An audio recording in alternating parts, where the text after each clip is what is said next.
মধ্যরাতের কালো শাড়ির নারী। বর্ষার এক অন্ধকার রাত।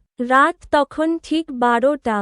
গ্রামের শেষ প্রান্তে একটি বহু বছর ধরে পরিত্যক্ত জমিদার বাড়ি। গ্রামের সবাই বলে, সূর্য ডোবার পর ওই বাড়ির দিকে কেউ যায় না, কারণ সেখানে নাকি প্রতি রাতেই দেখা যায় এক কালো শাড়ি পরা নারী। সাহসী যুবক রাহুল এসব বিশ্বাস করত না। এক রাতে সত্য জানার জন্য সে টর্চ আর ক্যামেরা নিয়ে একাই জমিদার বাড়িতে ঢুকে পড়ল।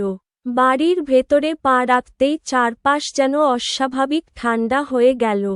হঠাৎ দূরে কোথাও থেকে ভেসে এল নূপুরের শব্দ। ঝুন ঝুন ঝুন। রাহুল টর্চের আলো ফেলতেই দেখল কেউ নেই, কিন্তু শব্দটা ক্রমেই কাছে আসছে। হঠাৎ তার ক্যামেরা নিজে থেকেই চালু হয়ে গেল। স্ক্রিনে সে দেখল তার ঠিক পেছনে দাঁড়িয়ে আছে লম্বা চুলে মুখ ঢাকা এক নারী। ভয়ে সে ঘুরে তাকাল, কিন্তু সেখানে কেউ নেই। আবার ক্যামেরার স্ক্রিনে তাকাতেই সেই নারী এবার আরও কাছে।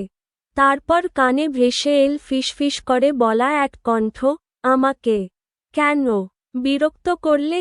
রাহুল দৌড় দিতে গেল, কিন্তু দরজা নিজে থেকেই বন্ধ হয়ে গেল। হঠাৎ পুরো বাড়ি কেঁপে উঠল। দেয়ালে একের পর এক রক্তের মতো লাল হাতের ছাপ ফুটে উঠতে লাগল। তার টর্চ নিভে গেল। চারদিকে শুধু অন্ধকার, আর সেই নারীর ভয়ঙ্কর হাসি। হা হা হা।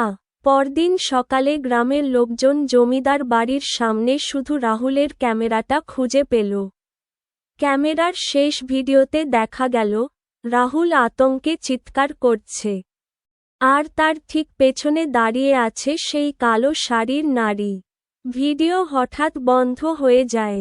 আজও নাকি প্রতি রাত 12টায় সেই ক্যামেরা থেকে নিজে নিজেই একটি শব্দ ভেসে আসে, তুমি এবার আসবে।